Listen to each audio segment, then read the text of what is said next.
దేశ ప్రజలు మార్పు కోరుకుంటున్నారని ఎన్నికల ఫలితాలతో తేలిందన్నారు కాంగ్రెస్ రాజ్యసభ సభ్యులు అనిల్ కుమార్ యాదవ్. ప్రధానిగా మోదీని కాకుండా రాహుల్ గాంధీని ప్రైమ్ మినిస్టర్ గా చూడాలని ప్రజలు ఆశిస్తున్నారని తెలిపారు.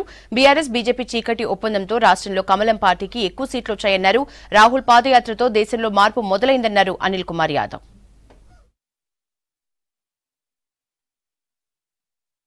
బీజేపీ పార్టీకి సంబంధించిన నరేంద్ర మోడీ కావచ్చు, అమిత్ షా కావచ్చు, ఏ ఎలక్షన్స్ గెలిచినా కూడా వాళ్ళందరూ కూడా వాళ్ళ బీజేపీ హెడ్ క్వార్టర్స్కి పోయి పెద్ద పెద్ద ర్యాలీలు తీసి ప్రజల మధ్యలోకి వచ్చి వాళ్ళు ఏదో ఘనకారం చేసినట్టు వాళ్ళందరూ కూడా ప్రొజెక్ట్ చేసిరు.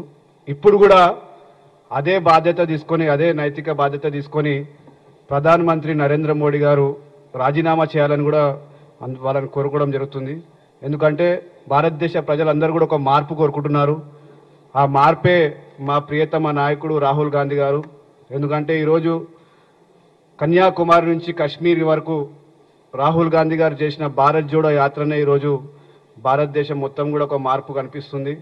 కాంగ్రెస్ పార్టీ గెలవని సీట్లలో కూడా మీకు తెలియాల్సిన విషయం ఏంటిదంటే, చీకటి ఒప్పందం ముందటి నుంచి కూడా మేము చెప్తున్నాం, బీఆర్ఎస్ బీజేపీ ఒకటి అని మేము ఫస్ట్ నుంచి కూడా చెప్తున్నాం.